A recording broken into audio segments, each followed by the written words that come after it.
a spit in the face of a man who had just brought victory to his team, a refusal to serve food in an ordinary diner simply because of the color of his skin. Chants from the stands aimed at his own parents.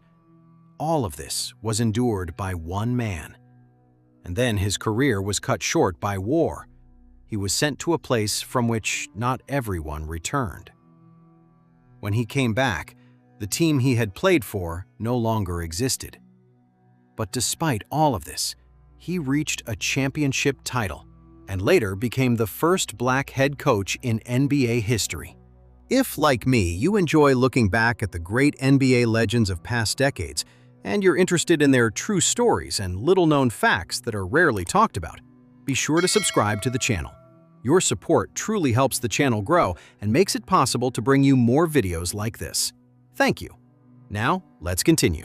Recognition came to him only decades later, when almost the entire world had already forgotten where it all began.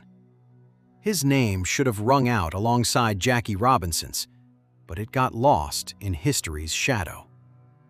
Watch until the end, and you will learn the real story of the man the league chose to forget. October 31st, 1950.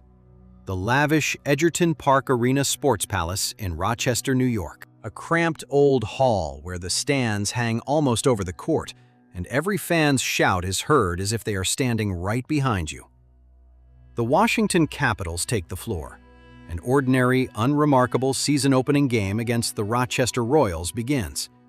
But one of the players who took the court that evening would, within minutes, change the history of professional basketball forever. His name was Earl Lloyd, 22 years old, a tall, sturdy forward with hands that seemed too big for his height. Behind him, college, two-time All-American honors, victories, fame in the narrow circles of black college basketball. But that fame meant nothing where he was heading now. Because before that evening, not a single black basketball player had ever set foot on the court in an official National Basketball Association game. Not once in the league's entire history. The arena was packed to capacity. 2,184 spectators. By the standards of the NBA at the time, a respectable number. No television cameras outside. No ceremonial speeches. No league official on the honorary dais. Just a game. Just an evening on the eve of Halloween, when some of the fans were probably thinking less about basketball and more about candy for the kids at home. And in this almost mundane atmosphere, a man walked onto the court who was about to become the first. Lloyd was placed in the starting lineup. He played forward, quick, tenacious, fighting for rebounds as if every loose ball determined his fate. During the game, he scored 6 points. According to some accounts from the time, he grabbed about 10 rebounds. The game ended in a loss for his team, 78-70. A common result, the kind that happens dozens of times a season in the league. The outcome of this particular game would be forgotten, but the fact that it took place would not. Surprisingly, the evening in Rochester itself passed remarkably calmly. The city's schools had already been integrated by then, and the local crowd was used to seeing black athletes on the court. In the league that preceded the NBA, a black player named William Dolly King had already played here in 1946. So in Rochester, there were no incidents, no jeers, no scandal. A silence that might at first glance seem like a favorable outcome. But that silence is deceptive, because the real test for Lloyd was just beginning, and it awaited him somewhere else entirely. The national press did not notice that evening at all, not a single major publication. For comparison, when Jackie Robinson took the field 3 years earlier and became the first black player in Major League Baseball, the entire country followed the event, every detail scrutinized under a microscope. With Lloyd, it was different. Professional basketball in those years was a sport on the periphery of attention.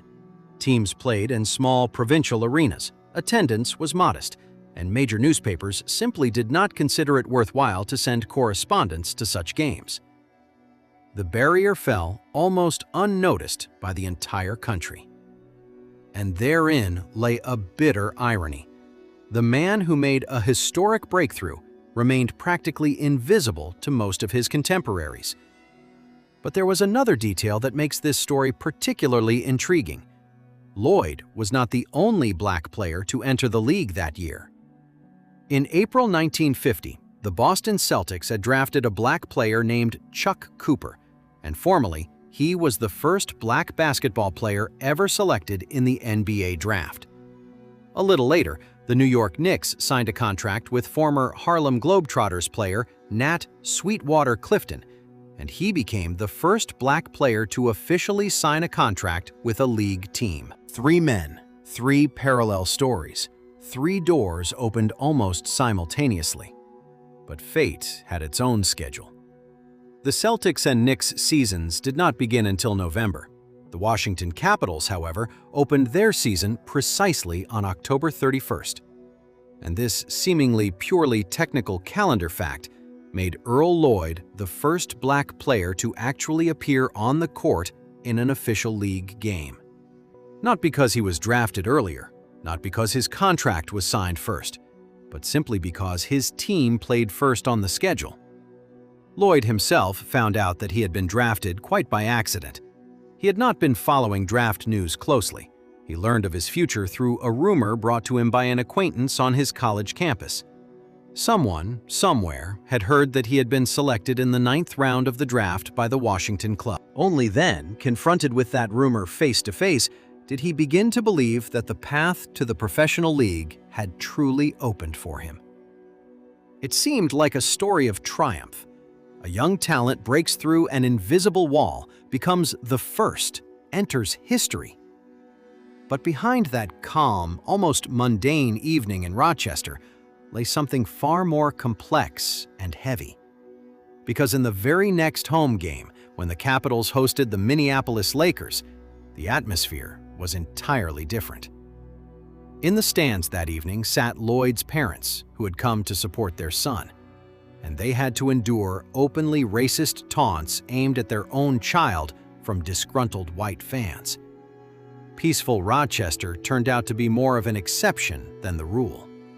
The real price Lloyd would have to pay for the right to play in the league on equal terms with everyone else was only beginning to show itself. There were other episodes he would recall years later. Once, after a road win in Fort Wayne, he was walking off the court arm in arm with his teammate, white player Johnny Kerr. They were celebrating the victory. And at that moment, someone from the crowd spat in their direction. Not because the team had lost. In fact, they had won. But because a black man was walking next to a white player.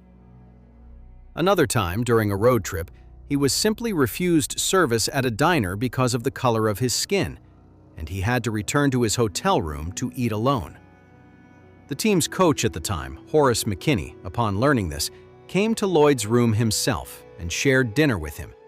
A simple human gesture that, by Lloyd's own admission, helped him hold on during those difficult months.